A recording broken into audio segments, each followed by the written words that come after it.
छात्रों, आज हम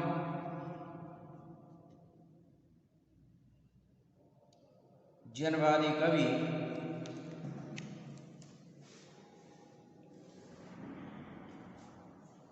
भवानी प्रसाद मिश्र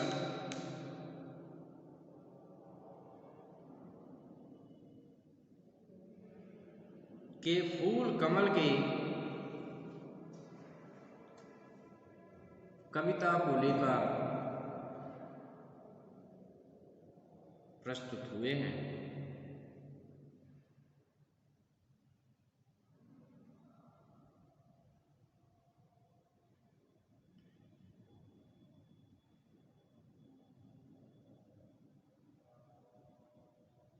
भवानी प्रसाद मिश्र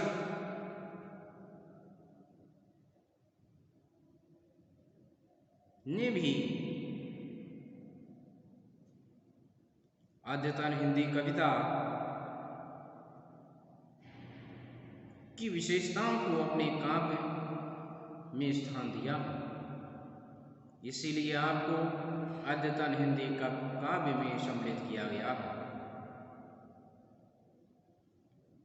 अद्यतन हिंदी कविता का कवि पुराने प्रतीक विधानों से परहेज करता है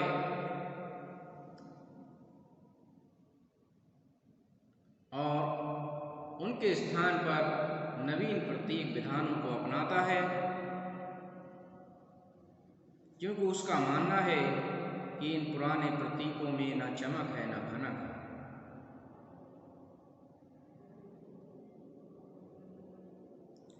और यह कवि अहिंसा का भी पुजारी है। उसमें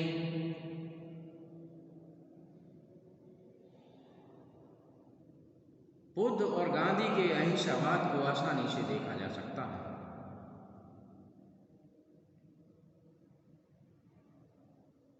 कि फूल लाया हूं कमल के, क्या करूं इनका।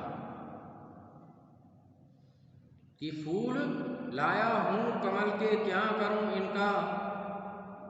पसारे आप आंचल छोड़ दूं, हो जाए जी हल्का। कवि कहता है कि मैं कमल के फूल लेकर आया हूं, परंतु मेरे ये समझ में नहीं आ रहा है कि इन फूलों का मैं क्या करूं। पसारे आप आंचल छोड़ दूं, हो जाए जी हल्का। यदि आप आंचल अपना फैला दें तो मैं आपके आंचल में इन कमलों को छोड़ देता हूं और अपना मन थोड़ा सा हल्का कर लेता हूं। किंतु होगा क्या कमल के फूल का, कुछ नहीं होता किसी की भूल का। मेरी की तेरी हो। अर्थात किंतु होगा क्या कमल के फूल का। कवि इस पर बड़ा प्रश्न चिन्ह लगाता है और सोचने को विवश कर देता है कि अपने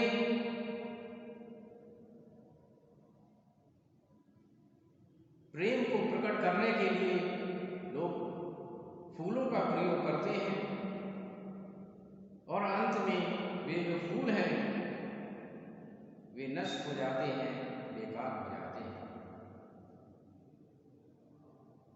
जबकि फूलों का सौंदर्य पौधों पर होता है, ना कि उनको तोड़ने में होता है, क्योंकि तोड़ने के बाद वे फूल बहुत शीघ्र ही बेकार हो जाते हैं, धूल धूसरित हो जाते हैं।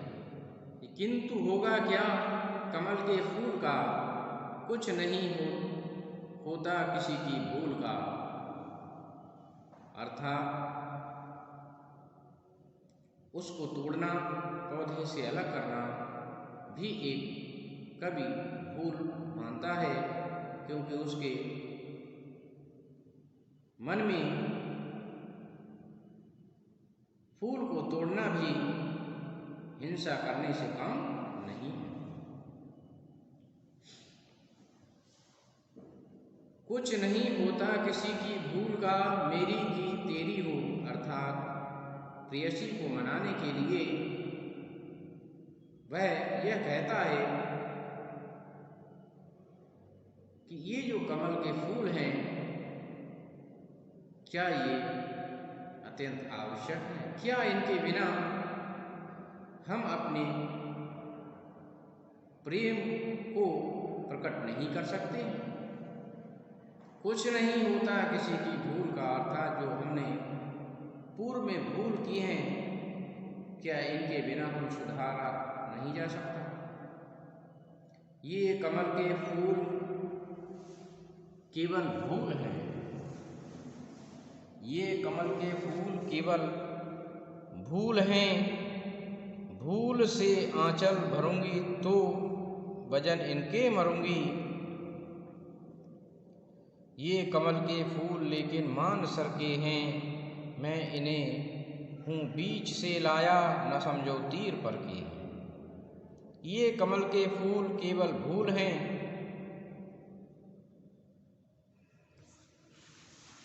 जिस प्रकार से हम पुष्प के लिए पौधों से अलग कर देते हैं, ये कहीं ना कहीं ये दुर्भाग्य है। हम अपने प्रेम को प्रकट करने के लिए उनका प्रयोग करते हैं, जबकि पुष्प पौधों पर ही अच्छा लगता है। भूल से आंचल भरूंगी तो भजन इनके मरूंगी। ये कमल के फूल लेकिन मान सके हैं। अब कवि कहता है कि ये कमल के फूल लेकिन मान सर के हैं। मानसर अर्थात मन रूपी जो सरोवर है उससे संबंधित है।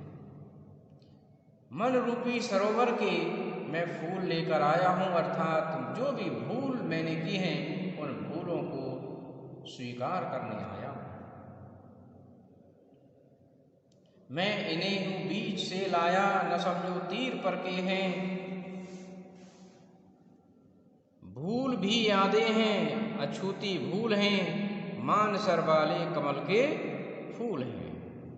अब कवि कहता है कि ये जो मैं फूल लेकर आया हूँ, ये फूल मेरे मानसर के हैं, अर्थात मान सरोवर के हैं। मन रूपी सरोवर से लेकर आया हूँ, और जो फूल हैं ये भूलों के प्रतीक हैं। जो भी भूल मैंने पहले कर दी हैं, मैं उनको स्वीकार करने के लिए आया हूँ।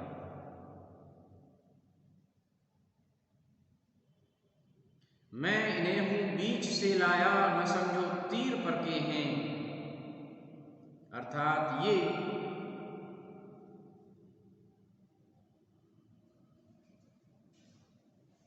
मान सरोवर के भूल रूपी जो फूल हैं ये बीच से लाया हूँ, अर्थात हृदय की गहराइयों से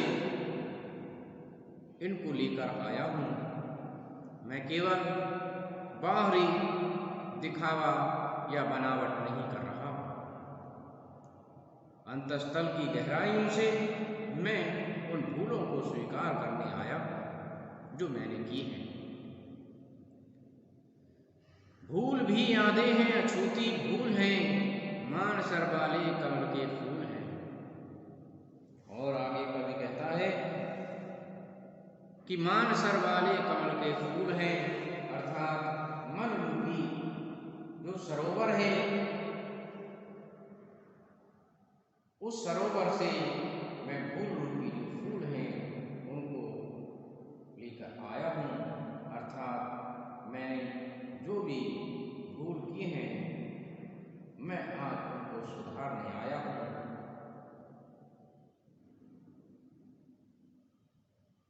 तो इस प्रकार से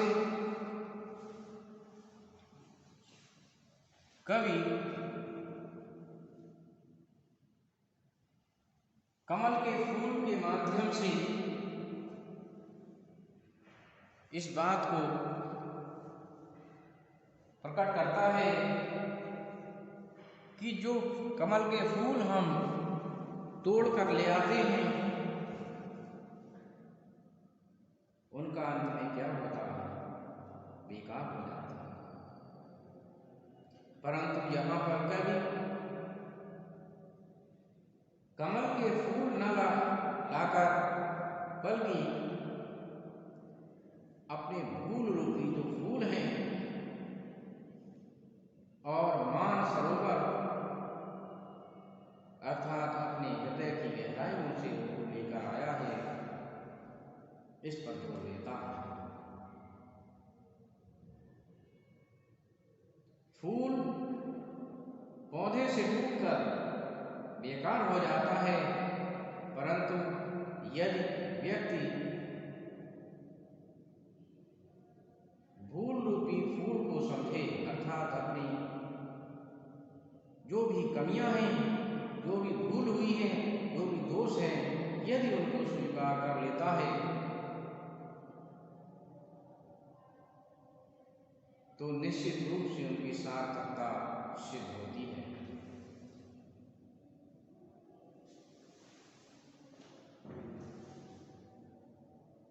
तो इस कविता में कवि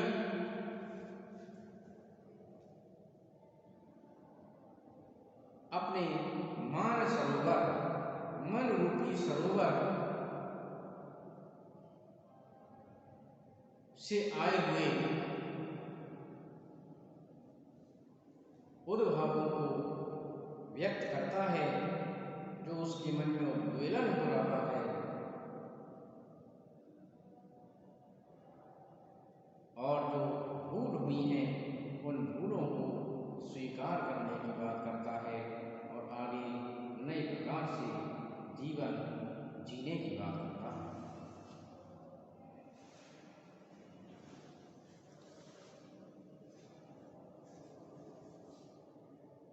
तो कवि